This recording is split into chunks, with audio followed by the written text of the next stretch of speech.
Hello guys and welcome back to the new blog. But फिलहाल अभी मैं जा रहा हूँ जिम, तो रास्ते में आपको समझाता हूँ कि ये ब्लॉग किस बारे में है और क्या जानना चाहिए आपको यहाँ आने से पहले। अगर आप आ रहे हो तो ड्राइविंग लाइसेंस के बारे में।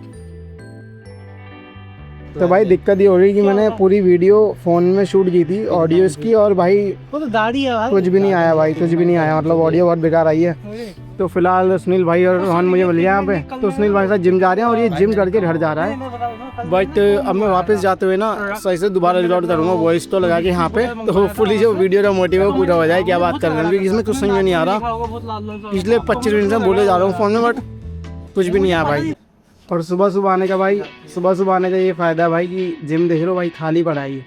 अगर यही हम शाम को आते से पहले आते झाड़ो भैया तो लाइन लगती है भाई लॉटल लेने के लिए भी। ये खाली हो रहा तब बंदा ले रहा दूसरा।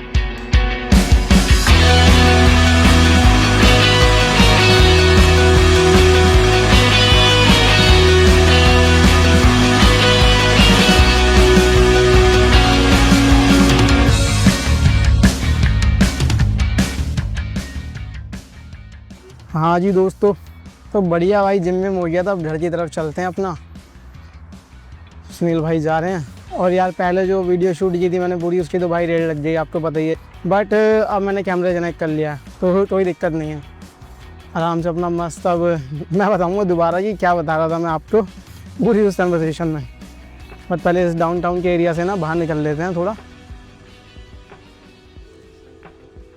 बाईसाइकिल अलाउड है यहाँ पे इस साइड के लिए।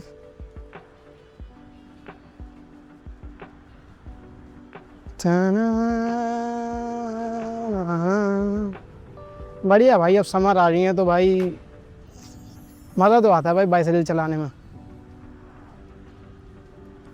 तो मैं उसको धीरे धीरे भी चलाऊंगा क्योंकि यार ये ज़्यादा तेज चला के इसलिए आवाज़ शायद ख़राब हो रही थी, रिकॉर्ड नहीं हो पाया कुछ भी।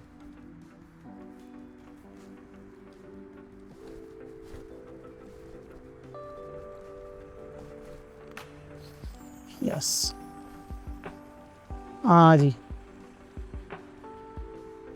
तो सुबह हुआ ये था कि जब मैं घर से निकल रहा था, अब राइड इतना बढ़िया मैं राइड करने जा रहा था स्कूटर, तो मैंने कहा आपको बता देता हूँ कि यहाँ पे जो ड्राइविंग लाइसेंस है उसका क्या सीन है। मतलब कि कितने का बनता है और कैसे बनता है और क्या क्या खर्चा आता है सारा प्रोसेस। क्योंकि मैं सोच रहा था लाइसेंस बनवाने की। तो मैं लास्ट वीक स्कूल भी गया था जहाँ पे मैं बात करके आया उनसे कि कितने का बनता है क्या नहीं बनता। और मैंने कहा बहुत बढ़िया इन्फॉर्मेशन है जो मुझे पता नहीं थी। मैं आपको समझा देता हूँ एक बात कि अगर आप बनवाने में इंटरेस्टेड हो या बनवाना चाहते हो या खाली इन्फॉर्मेशन के लिए देखना चाहते हो कि कितने का लाइसेंस बनता है हंगरी में, तो आप देख सकते हो। तो यहाँ पर ना लाइसेंस एज ए इंटरनेशनल आप बनवा सकते हो। पहली बात, बहुत बढ़िया बात। तो फर्स्ट थिंग फर्स्ट, यार हवा बहुत चल रही है यहाँ, रुक जाओ। हाँ जी, तो पहले बात करते हैं लाइसेंस बनाने की प्रोसेस क्या है। तो यहाँ पे ना लाइसेंस डिफरेंट होता है। जैसे हमारे यहाँ क्या होता है कि भाई बाइक और कार का एक ही लाइसेंस होता है, आप बनवा सकते हो उसको, है ना। यहाँ पर ऐसा नहीं है। अगर आपको यहाँ पे बाइक चलानी है तो उसका लाइसेंस अलग बनता है और कार चलानी है तो उसका अलग बनता है। मतलब लाइसेंस एक ही होता है, बट उसके पीछे टिक हो जाता है कि आप बाइक और कार दोनों चला सकते हो अगर आपने दोनों बनवाए हैं तो। और दोनों की प्रोसेस अलग है, तो ऐसा नहीं है कि आप एक बार में दोनों बनवा सकते हो।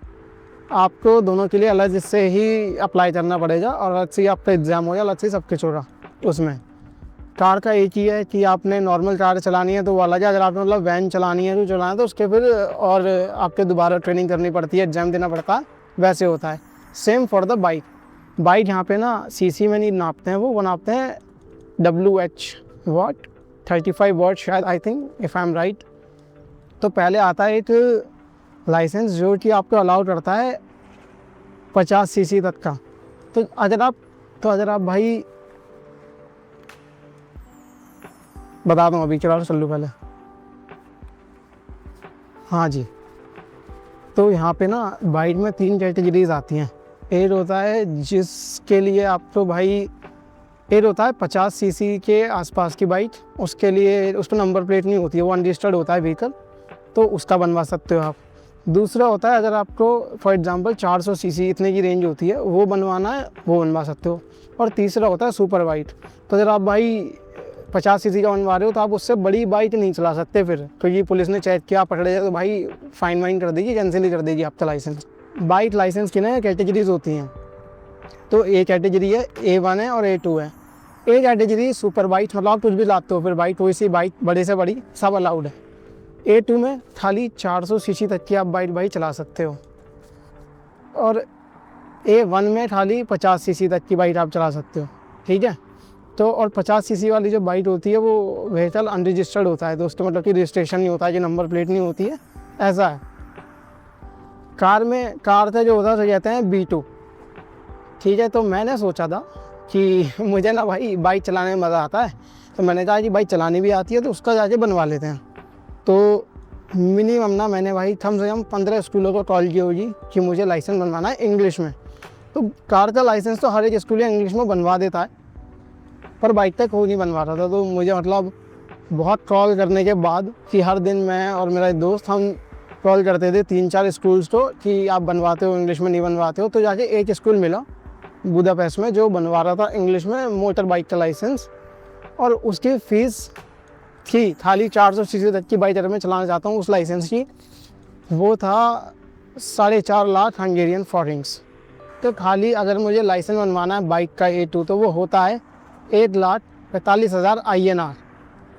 ये तो हो गया भाई बाइक का लाइसेंस जो भी 400 सीसी का है। तो मैंने फिर सोचा कि यार मैं कार का बनवाऊँ या बाइक का, क्योंकि कार का बनवाने में ये फ़ायदा है कि कार तुम भाई विंटर, समर और तुम और लोगों के साथ जा सकते हो, बारिश किसी वेदर में चला सकते हो।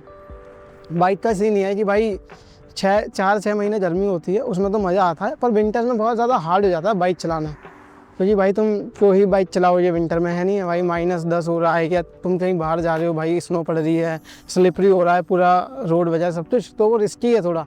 तो फिर जो मेरे दोस्त हैं जानने वाले हैं सब ने बोला कि संजीव यार तू ना एक काम कर, खाली कार का बनवा ले।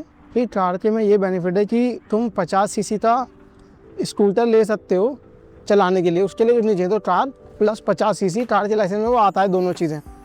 तो मैंने कहा ये भी सही है, चलो अगर सिटी में मुझे मतलब स्कूटर लेना हो चलाने के लिए तो उसका बेनिफिट है कि मैं ले सकता हूँ।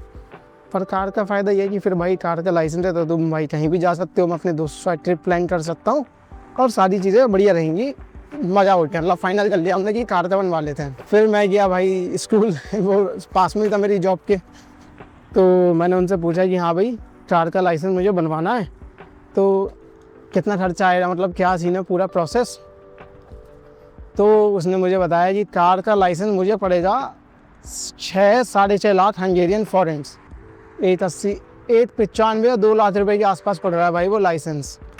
और ये इतना क्यों है, ब्रेक डाउन करता हूँ आपको कि कैसे इतना महंगा क्यों है यहाँ पे लाइसेंस, या कार का या बाइक का दोनों का।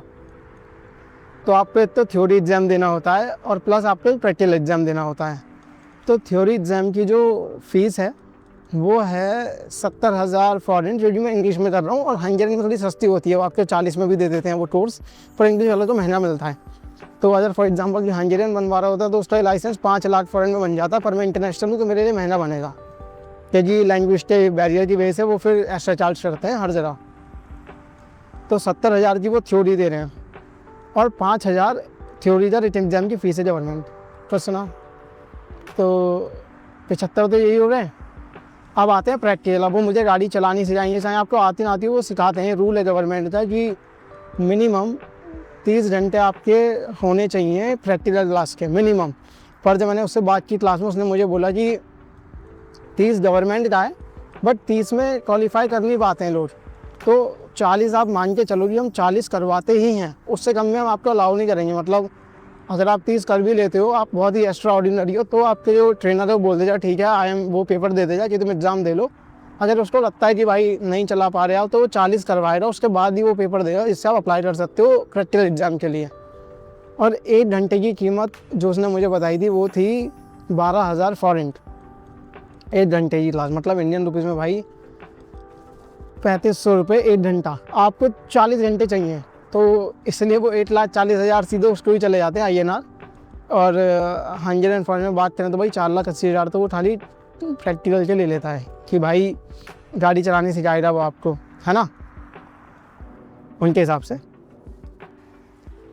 हाँ जी दोस्तों, तो जब आपकी ट्रेनिंग पूरी हो जाती है प्रैक्टिकल ट्रेनिंग, तो उसके बाद जो आपका ट्रेनर होता है ना, वो आपको देता है कि भाई ये लो पेपर, आपको एग्ज़ाम के लिए अलाउ कर दिया मैंने, आप दे सकते हो जाके एग्ज़ाम।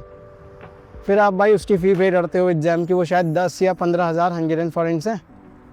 और ट्रेनर आता है, और जो एग्ज़ाम होता है बहुत ही स्ट्रिक्ट होता है। तो ऐसा नहीं है कि भाई वो आपके साथ बैठता है गाड़ी में और वो आपको बोलता है कि गाड़ी को यहाँ लेके चलो, हाईवे पे लेके चलो, अच्छा पार्क करो यहाँ पे क्या करना है।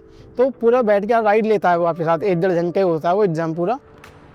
और अगर आप एक भी गलती करते हो वहाँ पे छोटी मोटी भी, तो वो आपका रिजेक्ट मार देता है कि नहीं भाई आप एलिजिबल नहीं हो। तो उसको कुछ भी लगता है कि भाई आपने गलत करा है, तो वो रिजेक्ट मार देता है। फिर वो कहता है नहीं, आप दोबारा ट्रेनिंग के लिए जाइए 10 घंटे और इसको सही करके लाइए। तो फिर ऐसा होता है इनकेस, तो मान लो भाई फिर आपके 1,20,000 फॉरेन 10 घंटे ट्रेनिंग के पैसे दोबारा चले जाए, क्योंकि वो तो करनी पड़ेगी, उसने लिख दिया है, वरना वो दोबारा एग्जाम ही नहीं लेगा आपका। तो अगर आप बेस्ट टू बेस्ट कर लेते हो दोनों चीज़ें, तो ये हो गया 480 ट्रेनिंग और 10,000 आपकी प्रैक्टिकल फ़ीस, और 75 वो हो गया था। तो 490 और 75 आपका 5,65,000। उसके अलावा सुनिए, आपको एक डॉक्टर के पास जाना होता है। वो शुरुआत में ही होती है प्रोसेस कि डॉक्टर के पास जाओगे और वो आपका मेडिकल चेकअप करता है कि आप भाई फिट एंड फाइन हो ड्राइविंग करने के लिए, आप में कुछ भी प्रॉब्लम नहीं है, मेंटली फिजिकली आप भाई स्टेबल हो, सही हो, तो आप भाई वो सर्टिफिकेट देता है। उसके बाद एग्ज़ाम से पहले भी आपको जाना होता है। फिर फर्स्ट एड एक ऑर्गेनाइजेशन है यहाँ पे जो फर्स्ट एड का सर्टिफिकेट इशू करती है कि हाँ आपको बेसिक फर्स्ट एड आती है, आपको CPR देना आता है, आपको पता है कि इमरजेंसी सिचुएशन में आपको कैसे काम करना है। तो वो भी कोर्स लेना होता है आपको, क्योंकि ऑफकोर्स आपको पता नहीं होगा भाई CPR कैसे देना है, कैसे कैसे क्या करना है। तो उसका आप भाई कोर्स लोगे। वो कोर्स भी 25,000 फॉरेन का देता है स्कूल, और 20,000 उसके एग्ज़ाम की फीस होती है। तो 25 और 20 तो 45,000 आपके वहाँ चले जाते हैं। और डॉक्टर 10,000 का सर्टिफिकेट देता है, तो 55 ही हो रहा है। तो हमने जो एस्टिमेट लगाया था 565 और प्लस 55, तो सुना 565 प्लस 55 कितने हुए, 620, I think I am right. तो 620 का मान के चलिए आप, इतना भाई आपके लग जाएंगे अगर आप सारी चीज़ें एक बार में कर लेते हो। या अगर आप कोई भाई फिज़िकल टेस्ट फेल नहीं कर रहे हो, या आप कोई रिटन प्रैक्टिकल टेस्ट फेल नहीं कर रहे हो, तो या आप भाई थ्योरी वाला एग्ज़ाम एक बार में पास कर रहे हो, आप प्रैक्टिकल एग्ज़ाम एक बार में पास कर रहे हो, तो इतने लग जाएंगे। तो सुना, अगर आप भाई कुछ भी फेल करते हो तो ऑफकोर्स ये कॉस्ट उससे ऊपर चली जाएगी। तो इतना हो रहा है। अब यार मैं सोच रहा हूँ कि भाई बनवाऊँ या ना बनवाऊँ, क्योंकि 2 लाख रुपए भाई लाइसेंस के देना। फिर अगर आप भाई व्हीकल तो लेने की ज़रूरत नहीं पड़ती यहाँ पे, क्योंकि बहुत सारी कंपनीज़ हैं जो आपको अलाउ कर देती हैं रेंट करना। तो बहुत सारी कंपनीज़ हैं यहाँ पे जो आपको आप रेंट कर सकते हो। कार हो रही, जैसे आप रोलर रेंट कर सकते हो, बाईसाइकिल रेंट कर सकते हो, ऐसे ही आप भाई कार भी इजीली रेंट कर सकते हो, कोई दिक्कत नहीं है उसमें। बट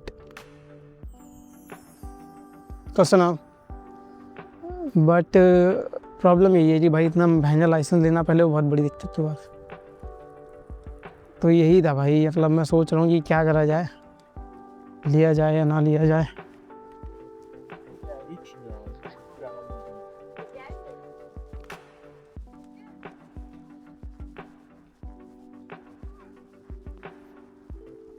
तो जो भी ऐसा एरिया आता है जहाँ पे बाइसाइकिल अलाउ नहीं है और आप ले जा रहे हो, क्योंकि आपको लग रहा है ईजी है ले जाना, कोई दिक्कत नहीं है, तो वहाँ पे आपको भाई वॉक करके ही क्रॉस करना चाहिए। क्योंकि बच्चे वगैरह खेल रहे हैं, अब भाई की आ जाए आगे लग जाए तो बहुत बड़ा कांड हो सकता है। तो इसलिए अवॉइड करो जहाँ पे पेडेस्ट्रियन चल रहे हैं, या ऐसा एरिया है जहाँ पे बाइसाइकिल अलाउ नहीं है, या लोग यहाँ के आपके आसपास बहुत ज़्यादा, तो आपको फिर भाई उतर के वॉक करने में ही फ़ायदा है। क्योंकि पहली बात आपको भाई की गाली नहीं बचेगा कि भाई आप क्या कर रहे हो, और दूसरा उनको भी दिखाई देगा ये सेंसिबल इंसान है, उसको दिख रहा है तो वो उतर के चलाएगा। जैसे मैंने अभी किया, तो अगर मैं कहीं पे हूँ और मुझे दिख रहा है कि रास्ता नहीं है सड़क पे जाने का और पेडेस्ट्रियन पे मुझे चलाना पड़ रहा है इन इमरजेंसी रोलर, तो फिर मैं उतर के ही चलाता हूँ, जिससे कि जो पैदल चल रहे हैं उनको डिस्टर्बेंस ना हो, उनको डर ना लगे कि भाई मैं उनको टक्कर मार दूंगा या मैं किसी को भाई इंजर्ड ना कर दूँ अपनी बेवकूफ़ी से। तो बेस्ट यही है भाई कि ऐसे एरिया में आप हमेशा वैसे ही जाओ उतर के।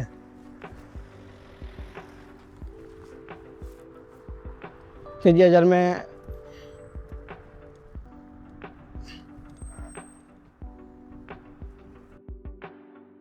और जब भी आपको साइड देता है या रास्ता देता है या आपके लिए स्लो डाउन हो जाता है तो आपको उसको थैंक यू बोलना होता है। ऐसा नाइस जेस्चर कि हाँ भाई आई रिस्पेक्ट कि आपने भाई इतना सोचा मेरे लिए।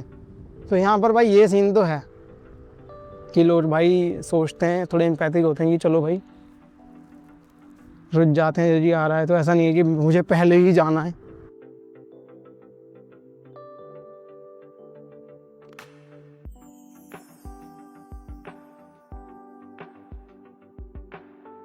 तो ये तो हो गई बात हंगरी में लाइसेंस बनवाने की। अगर आपके पास ऑलरेडी लाइसेंस है इंडिया में या किसी और कंट्री में जहाँ से आप देख रहे हो, उसको ट्रांसफ़र करवाना है तो उसका जो पूरा प्रोसेस है वो मैं नेक्स्ट वीडियो में किसी एक इंसान के साथ जिसने ऑलरेडी ये सारी प्रोसेस फॉलो करी है उसके साथ बैठ के बनाऊंगा वीडियो, जिससे कि आपको फर्स्ट हैंड एक्सपीरियंस मिल पाए पूरी इन्फॉर्मेशन का। तो please subscribe to the channel. अगर आप वीडियो देखना चाहते हो तो प्लीज़ लाइक दिस वीडियो। अगर आपको वीडियो पसंद आई हो कमेंट कीजिए जो भी आपके अदर क्वेश्चन है हंगरी के बारे में, और सब्सक्राइब टू द चैनल जिससे कि मुझे मोटिवेशन मिले और व्लॉग्स बनाने का। मिलते हैं आपसे आने वाली वीडियोज़ में। बाय।